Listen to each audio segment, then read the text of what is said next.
इंग्लंडचे तत्कालीन पंतप्रधान Winston Churchill असं म्हणाले होते की भारताला कदापिही स्वातंत्र्य देऊ नका, कारण स्वातंत्र्य मिळालं तर या देशाच्या अवघ्या 10 वर्षात 100 पेक्षाही जास्त तुकडे होतील आणि भविष्यात हा देश बेचिराख होऊन जाईल.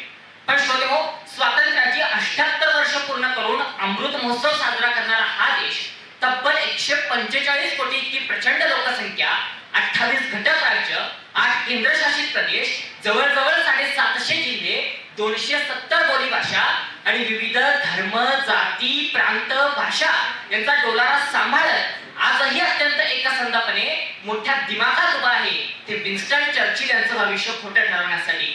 मग श्रोतेहो, भारताच्या या महानतेचं नेमकं रहस्य तरी काय?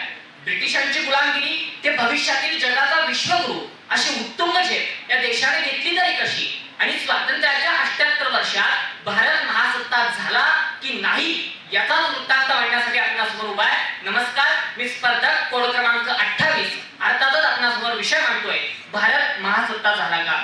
श्रोतेहो, अगदी 1991 पर्यंत जगातील सुपर पॉवर म्हणून ओळखल्या जाणाऱ्या USSR अर्थात सोव्हिएट रशियाचे बघता बघता 15 तुकडे झाले. छोट्या छोट्या राज्यांचे रूपांतर 15 स्वतंत्र देशांमध्ये झाले आणि रशियाचे अखंडत्व संपुष्टात आले. तर दुसरीकडे हजारो वर्षांची महान परंपरा आणि संस्कृती लाभलेला आपला अखंड भारत शेकडो आघात आणि परकीय आक्रमणानंतरही आज सगळ्यात अभेद्यपणे उभा आहे हे जगाच्या इतिहासातील सर्वात मोठं आश्चर्य नव्हे का? श्रोतेहो, स्वातंत्र्याच्या या 78 वर्षातील आमचं पहिलं आणि सर्वात मोठं यश म्हणजे पहिली आणि दुसरी हरित क्रांती.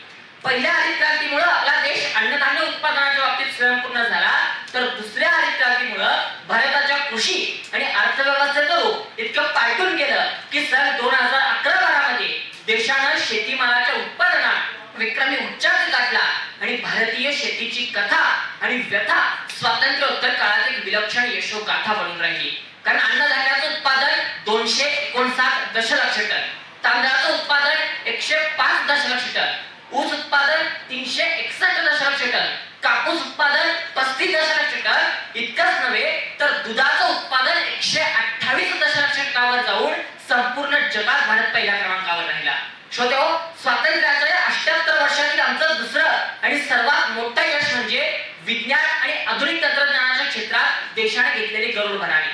कारण माहिती तंत्रज्ञान अर्थात इन्फॉर्मेशन टेक्नॉलॉजी, जैव तंत्रज्ञान अर्थात बायोटेक्नॉलॉजी, अणु तंत्रज्ञान अर्थात ॲटॉमिक टेक्नॉलॉजी, अवकाश तंत्रज्ञान अर्थात स्पेस टेक्नॉलॉजी अशा तंत्रज्ञानाच्या जवळजवळ प्रत्येक क्षेत्रात आज देशाची वाटचाल ही महासत्ता राष्ट्रांच्या दिशेने सुरू आहे.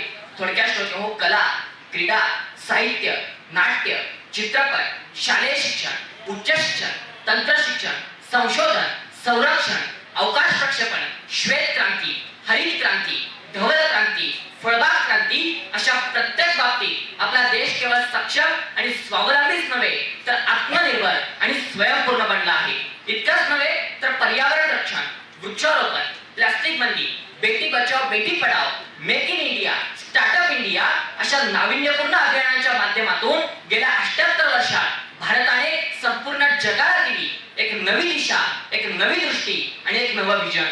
याशिवाय 1983, 2011 व 2024 मधील विश्वचषक क्रिकेट स्पर्धेचा विजेता भारत, 2022 मधील कॉमनवेल्थ क्रीडा स्पर्धेत तब्बल 22 सुवर्ण, 16 रौप्य आणि 23 ब्रांझ अशा तब्बल 61 पदकांची कमाई करणारा भारत, डॉक्टर अमर्त्य सेन, डॉक्टर कैलास सत्यार्थी आणि मदर टेरेसा यांच्या रूपात नोबेल पुरस्कार विजेता ठरलेला भारत, पद्मश्री, पद्मभूषण, पद्मविभूषण आणि भारतरत्न अशा सर्वोच्च पुरस्कारांनी गौरवलेल्या नररत्नांचा आणि आपल्या देशासाठी प्राणांची बाजी लावून महावीर चक्र आणि परमवीर चक्र प्राप्त करणाऱ्या शूर योद्ध्यांचा भारत.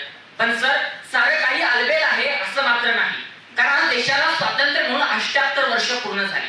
स्वातंत्र्याचा अमृत महोत्सव मोठ्या दिमागात साजरा झाला, पण आजही आमचा आधुनिक, पुरोगामी व महासत्ता होणारा देश जेव्हा आतंकवाद, दहशतवाद, बॉम्बस्फोट, गोळीबार, दंगली अशा अनेक अतिरेकी कारवायांनी हादरून जातो, भीमा कोरेगाव सारख्या जातीय दंगलींनी भाजून, करपून आणि होरपळून निघतो, दलित महिलांच्या अन्याय, अत्याचार आणि हत्याकांडाने हादरून जातो, दिल्लीची निर्भया, हैदराबादची प्रियंका, कलकत्त्याची मौमिता अशा अनेक घटनांनी जेव्हा महिला सुरक्षेचे व कायदा सुव्यवस्थेचे 3 तेरा वाजतात, सत्तेसाठी राजकारणातील अक्षरशः पायदळ तुडवली जातात. शिक्षणाचं बाजारीकरण किंवा भरमसाठ फीमुळं इथल्या गरिबांचं कंबरडं मोडलं जातं.